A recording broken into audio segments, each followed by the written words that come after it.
Persecution as a catalyst for growth? That's exactly what happened in the early Christian church, where an attempt to destroy a movement in Jerusalem ended up spreading it across 3 continents. That's fascinating. How did persecution actually help expand rather than eliminate this growing religious movement?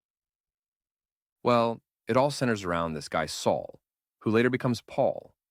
The text says he was actively hunting Christians, going house to house, dragging off men and women to prison. The Greek word used actually describes a wild animal tearing at its prey. That's how violent this persecution was. So, what happened to make all these believers leave Jerusalem? After Stephen's execution, which Saul supervised and, get this, actually took pleasure in according to the original Greek text, the Christians scattered throughout Judea and Samaria.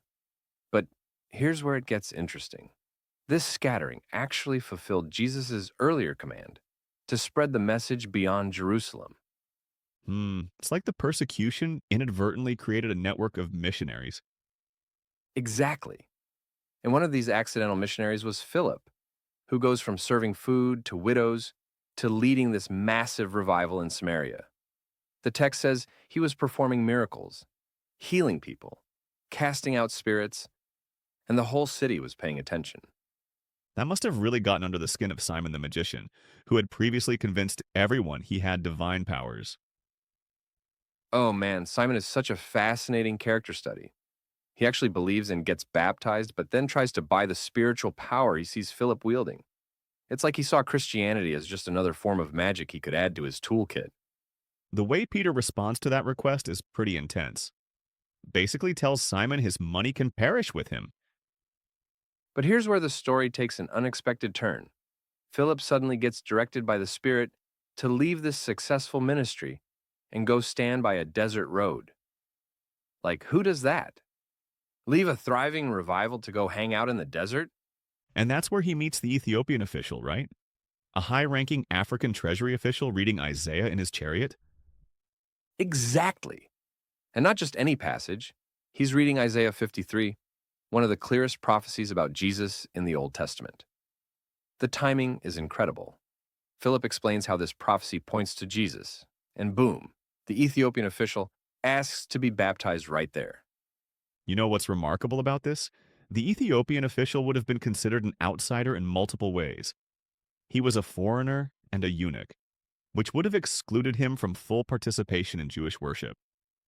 That's such a crucial point. This chapter is showing Christianity breaking through every major social barrier of that time. And get this, the Coptic Christians in Egypt actually trace their spiritual heritage back to this Ethiopian official. One conversation in a desert changed the course of African Christianity. Well, that's quite a ripple effect from what seemed like a random encounter. And then comes the most unexpected part. After the baptism, Philip literally disappears. The text says the Spirit of the Lord suddenly took him away, and he appears in another city. But here's what's fascinating. The Ethiopian official isn't even fazed by this supernatural event. He just goes on his way rejoicing. That really shows where his focus was, not on the spectacular elements, but on the truth he had discovered. And looking at the bigger picture, this chapter shows 3 very different responses to the gospel.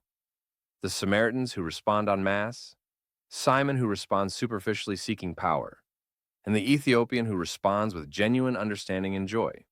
It's like a case study in authentic versus superficial faith. You know what's really profound about all this?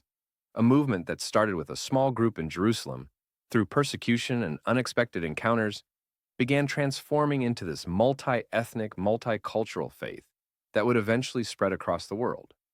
And we can trace so much of that expansion back to this one pivotal chapter. That's quite a transformation from local persecution to global expansion, all through these seemingly random connections and circumstances. And the legacy continues. Philip ends up settling in Caesarea, which becomes a major center for reaching non-Jewish people. He's actually the only person in the New Testament specifically given the title evangelist. Not bad for someone who started out serving tables.